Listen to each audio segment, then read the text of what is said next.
Hey everyone, it's Thorn, and in this video I want to talk a little bit about the concept of will and purpose, and specifically in response to a comment that I got recently that's representative of kind of a genre of comments that I get sometimes from folks asking about how one knows what one's true will is or one's purpose. And I want to reflect on that sort of with you, because talk about a nebulous topic for a video, right? So I want to first think about what we usually mean when we say things like that. I think that there is a broader kind of impulse in our sort of collective cultural space to think about life as necessarily needing to have some kind of purpose. And I think that idea could be rooted in a lot of things. I feel like it's difficult to talk about without thinking about capitalism and this idea that your life has to produce something and be productive. I think that there's that sort of thing tied up in it. I also think we would have to look at our kind of Christian heritage, particularly in the United States and in Western Europe. This idea that God has made you for a purpose, right? God has written your plan, for your life before you were born. Those kinds of sayings are very popular, particularly in evangelical Protestant communities. This idea that God has a plan, right? But it exists in just about every Christian denomination I can think of. So I think all of that stuff is tied up in this kind of wider conversation of your life has to have a purpose. What are you doing with your life? And I think that when we're talking about the concept of true will in occultism, and we could talk about that from a thelemic perspective, except that I think that phrase and that saying is not limited to thelema. I think that that's something that we think about really broadly in occult spaces, and particularly online. Even in Wiccan spaces, this notion of interpreting the reed as and it harm none, do as ye will. If you think about will as referring to the true will, that completely shifts the meaning of what that sentence is, right? If you are a Wiccan who adheres to that. But the idea that capital W will is this thing that we need to determine and pursue, I think, exists really broadly in magical and occult spaces. I think that a lot of the times when folks ask me, well, how do you figure that shit out, right? Like, how do you know what your true will is? How do you, and I'm kind of making this face and because I'm not trying to make light of that at all. I'm empathizing because I have lived in that space for so much of my life. And for me, those questions have really been rooted very deeply in my own experience with depression. When I find myself, and I think this is probably true for a lot of people, I'm not trying to generalize, I'm just talking about me here for a second. When I find myself in places where I am really fixated on this idea of what is my will, what am I doing, what are my capital I intentions here, right? What is my purpose? A lot of the times it's because the other parts of my life are really mired in stuff that's very heavy, right? Traumatizing. I think about the moments in my life where I have been the most stuck, the most down, the most kind of in a state of despair.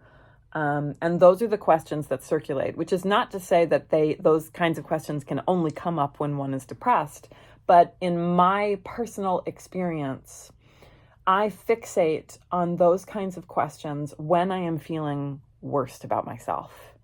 So it's very difficult for me to think about the notion of capital H, higher purpose, capital T, true will, without kind of questioning my personhood, my wider place in the world. What am I even doing with my life, kind of thing.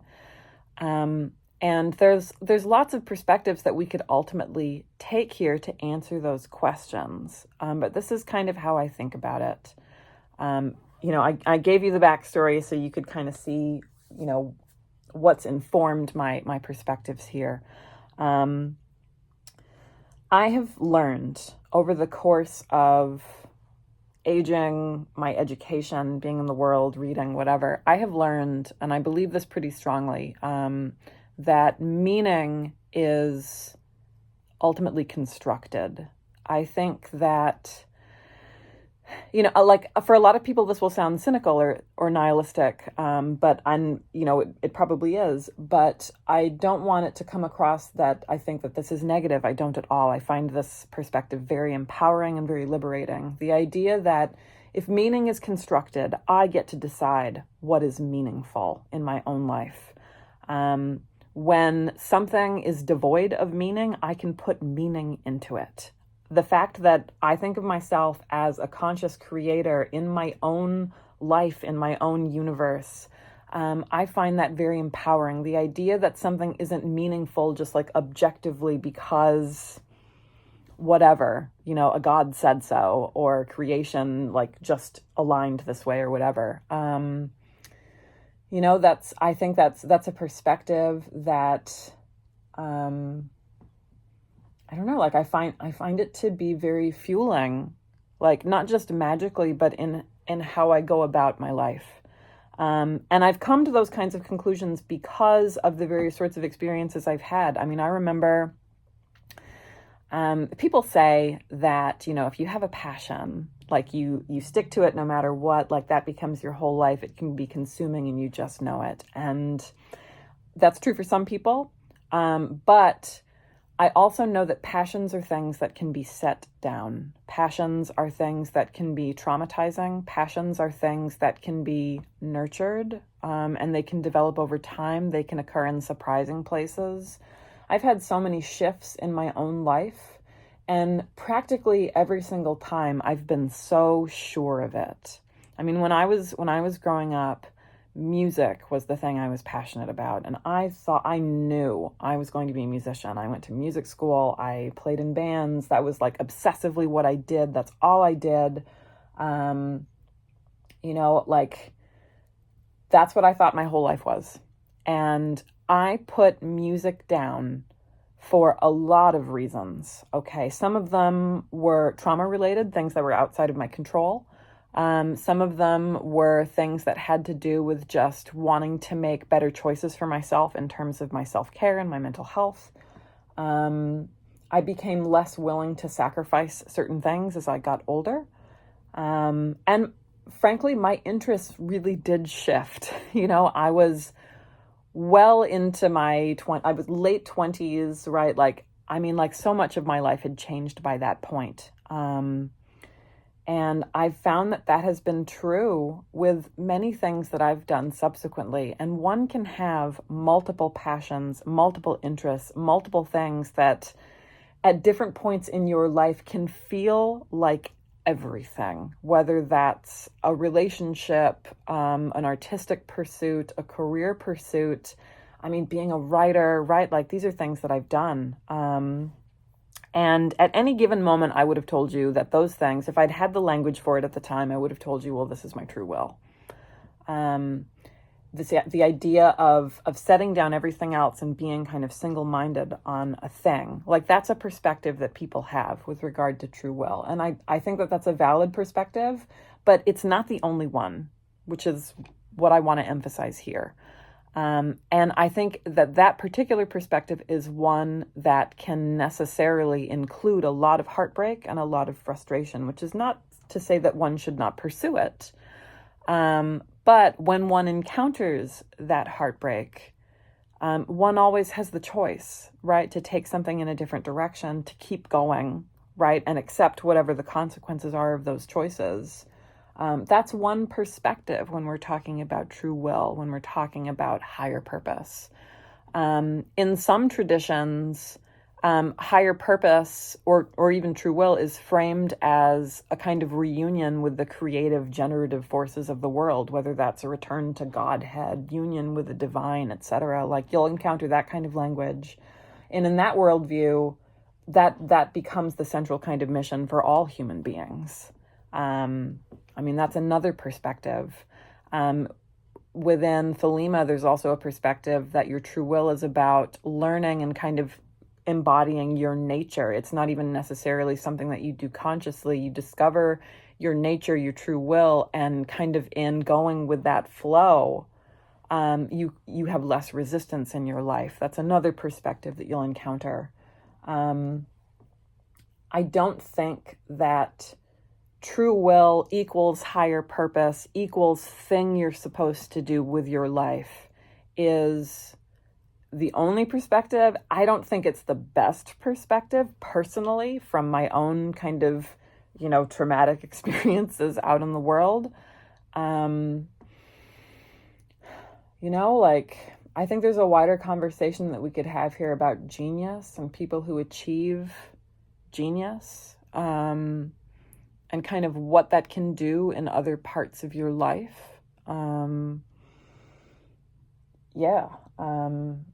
But to me, the idea that meaning is something that we construct and your will is something that you can choose, that's the perspective that's been the most fueling to me. So I would say to folks who've asked me, how does one know what one's purpose is, what one's true will is? I would say that you can pick that for yourself. I think that if you seek to become kind of an active partner or even just like the captain of that ship entirely, then I think that's a good way to go. If you're a theist, if you have a relationship with a deity or kind of a wider conception of like divine involvement in the world, I would say talk to your gods. But there isn't, if y'all figure it out, you let me know, because I think that this is just one of those things as far as aging and just being alive in the world. I'm always very skeptical of people who claim to have everything together or who are so single-minded. I find that often when you look really closely at folks like that in any given moment, and I'm putting myself here in this category too. If you had known me when I was 22, right, or even 32, the things that I was intent upon have shifted. And I'm so grateful that I was open to those kinds of shifts because, especially in my 20s, frankly, if I hadn't been, I would have died.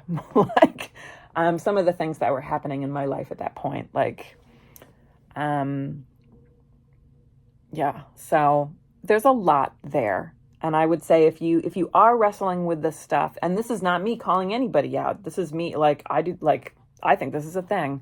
If you have access to conventional talk therapy, I think that that's something you should pursue. That's something that I understand that there's a lot of issues surrounding inaccessibility with conventional therapy, but it's something that I believe in really, really strongly. And if it's something that you have access to through your university or through your workplace, or it's something that you can afford privately, I think that that's something that just about anybody could benefit from. And these are conversations that you can have with a good therapist too. I think I've got some earlier videos rolling around about like how to find therapists if you're, a kooky, spooky person, right? The key is to Google them and figure out where they went to school and then find out where those schools are and how liberal they are. But that's another resource that I think that a lot of the times occultists don't turn to, that I wish that they would. Conversations about accessibility aside, obviously those are important, but if you have access, talk therapy is a great way to wrestle with these things. Some thoughts, some ideas. I'd welcome people's opinions in the comments, right? Respectfully, this is kind of a heavy topic, but yeah.